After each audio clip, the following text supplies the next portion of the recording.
मुझे एक व्यक्ति का फ़ोन आता है हाँ। कि उसको कोई ब्लैकमेल कर रहा है। ओके। तो मैंने कहा ठीक है, आप मेरे से क्या मदद चाहते हैं? बोले कोई लड़की है मुझे ब्लैकमेल कर रही है और आप पता करो कि कौन उसको हेल्प कर रहा है। तो मैंने कहा क्यों? बोले क्योंकि वो जिस तरीके से ब्लैकमेल कर रही है मुझे लग रहा है कोई उसके पीछे है सपोर्ट सिस्टम। ठीक है। तो मैंने कहा देखो सोशल मीडिया वगैरह भेजो, उसका हम ट्राई करते हैं, उससे ट्विस्ट करते हैं। फिर मैं भूल गया। भूल नहीं गया, मतलब मैं ट्रैवल कर रहा था। अचानक मुझे न्यूज़ आती है कि वो व्यक्ति अरेस्ट हो गया जिसने आपको बोला था, जिसने मुझे हेल्प मांगी थी। ओके।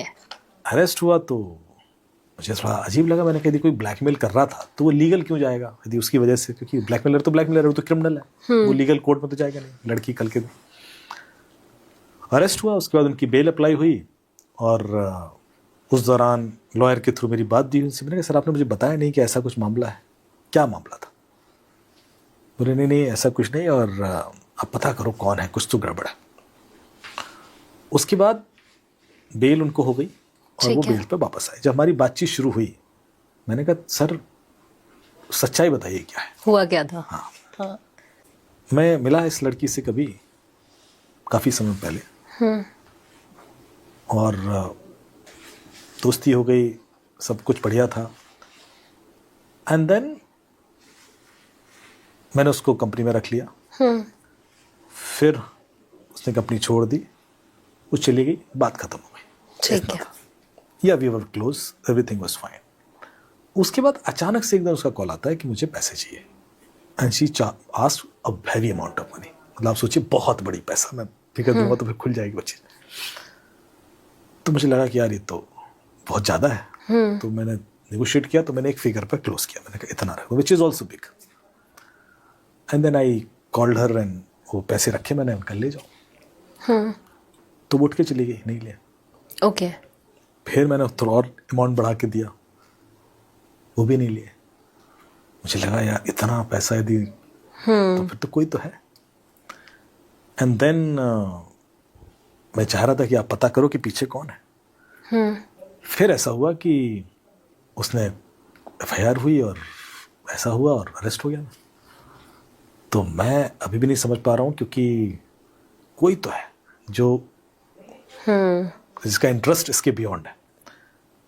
तो मैंने कनेक्शन निकालने शुरू किया। मैंने कहा यार यदि से सब इतना मामला हो रहा है, तो मैंने कोई एक पैटर्न देखा था। उस पैटर्न से ऐसा लग रहा था कि this must be a political case, क्योंकि कुछ चीज़ें होती हैं ना जो बड़ी सिंपल तरीके से हो नहीं सकती।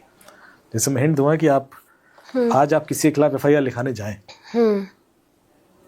तो ऐसा नहीं है कि आप जाएंगे और एफआईआर हो जाएगी, पॉसिबल ऐसा नहीं होता। पुलिस कुछ तो इन्वेस्टिगेशन पूछताछ करेगी इधर उधर, ऐसा नहीं कि आपने बोला और उसने कहा ठीक है अभी लिखते हैं, ऐसा नहीं हो पाता। और अरेस्टिंग भी इतनी जल्दी नहीं होती सर। अरेस्टिंग भी इतनी जल्दी नहीं होती और टाइम लगता है। यदि जल्दी हो रहा है तो कुछ ना कुछ है। वेस्टेड इंटरेस्ट है।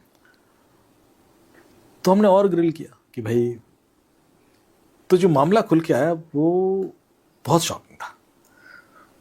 मतलब फिर उन्हें जो खोला मैं इतना डर रहा हूं ये बताने के लिए। तो मान के चलो कि वो व्यक्ति जिन लोग जो उसके ट्रस्टवर्दी लोग थे उसको हमने नोटिस करना शुरू किया कि लोग किस किस से मिलते हैं, क्या करते हैं। तो पता पड़ा कि वो लोग भी इस लड़की से बार बार मिले और भी बहुत सारे लोग मिले, और this has been happening continuously before.